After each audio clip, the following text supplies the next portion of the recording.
Jesus had to go there. He had to cross the tracks and go to that part of town. He had to go to the people otherwise forgotten, mistreated, maligned, and abandoned. He had to go to them. This episode could easily be called Jesus and the Misfits.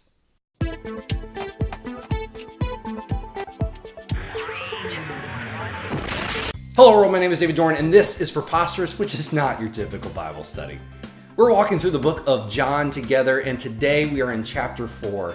It's the famous story of Jesus and the woman at the well. John 4:4 says, "Now he had to go through Samaria." This is an incredibly important detail that John includes that we miss as Westerners. You see, Jesus was heading home to Galilee from a little town called Aenon, but on his way home, he passed through Samaria. That would be like me saying I'm traveling from New York to LA by way of Mexico. It was way out of the way. But Jesus had to go there because he needed to minister to the misfits. Do you ever find yourself feeling like a misfit? If so, you're definitely on Jesus' radar. So in the land of Samaria lived, Samaritans. The Samaritans were once Jews who married other people and then formed their own theology around God. So the religious Jews hated their mixed breed Samaritan relatives, and the feeling was frankly mutual. That's why when Jesus tells the story of the Good Samaritan, he's wiping away hundreds of years worth of hatred and prejudice between these people groups. So then this happens. Look with me. So he came to a town in Samaria called Sychar, near the plot of ground Jacob had given to his son Joseph. Jacob's well was there, and Jesus, tired as he was from the journey, sat down by the well. It was about noon. When a Samaritan woman came to draw water, Jesus said to her, "Will you give me a drink?" His disciples had gone into the town to buy food. The Samaritan woman said to him, "You are a Jew and I am a Samaritan woman. How can you ask me for a drink?" For Jews do not associate with Samaritans.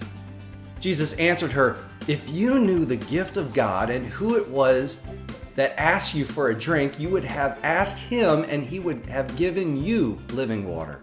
"Sir," the woman said, "you have nothing to draw with and the well is deep. Where can you get this living water?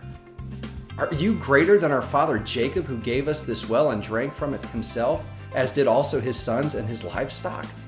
Jesus answered, "Everyone who drinks this water will be thirsty again, but whoever drinks the water I give them will never thirst. Indeed, the water I give them will become in them a spring of water welling up to eternal life." The woman said to him, "Sir, give me this water so that I won't get thirsty and have to keep coming here to draw water." He told her, "Go, call your husband and come back." "I have no husband," she replied. Jesus said to her, "You are right when you say you have no husband. The fact is, you've had 5 husbands, and the man you now have is not your husband. What you have just said is quite true." So this woman came to the well, not in the cool of the morning as most women did. She came during the heat of the day. Why? Well, frankly, she was an outcast. She was an outcast in a society of outcasts. By Jewish tradition, Jesus shouldn't be talking to her because she was a Samaritan, but he also shouldn't have talked to her because of her reputation. You see, she's been married 5 times, and the dude that she's shacked up with right now is not one of those husbands. She would have had a really bad reputation in town among the other women who wanted to keep her away from their husbands. But remember, Jesus had to go to Samaria. He had to, not because it was the quickest way home, but because of her. I believe Jesus knew this woman needed this conversation, and he went way out of his way to have it with her.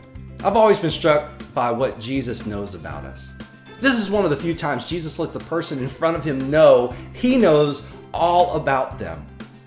Jesus knows all about you too. He knows the good and the bad and the ugly. Does that scare you? It probably should. Yet once you finally accept that Jesus knows you, sees all of you, and still loves you, that's when you form a deep relationship with him.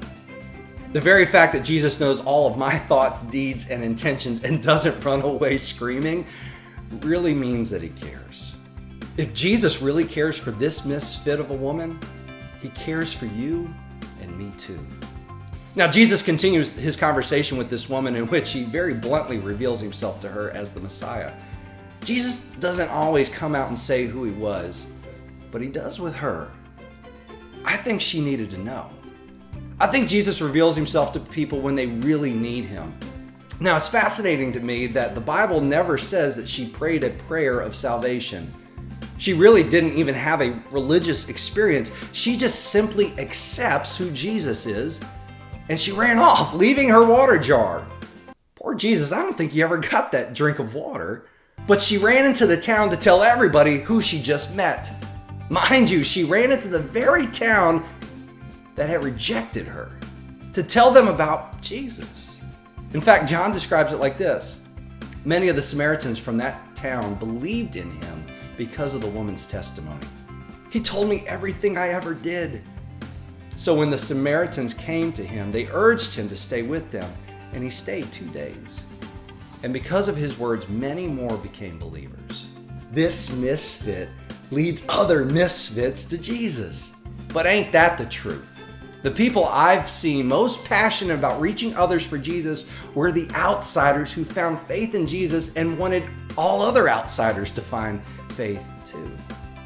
You see, when you finally accept a God who sees everything about you and still accepts you, man, that's life-changing. And you want everybody else to experience it too. Have you accepted being known by Jesus? If so, have you ever shared that excitement with another person? So many people in that town came to faith in Jesus because of a woman with a bad reputation was finally accepted, and she couldn't help but tell everybody about it. Have you told anybody about your faith in Jesus? In fact, that's the question of the day. When is the last time you shared your faith story with someone else? Was it easy to talk about, or was it hard to share your story? I'm curious about your experience. Well, thanks for watching. If you like this video, please press like and share it on social media. And please subscribe to me here on YouTube. That will help the show grow. You can also follow me on Twitter and Instagram for daily content. And if you'd like to do a Bible study on anger, a link to my book is down below. If you really like to help the show, you can follow the link or become a patron over on my Patreon. And to download this video and study guide, head over to PREPOSTEROUSProject.com or follow all of the links in the description. I'll see you again soon. God bless.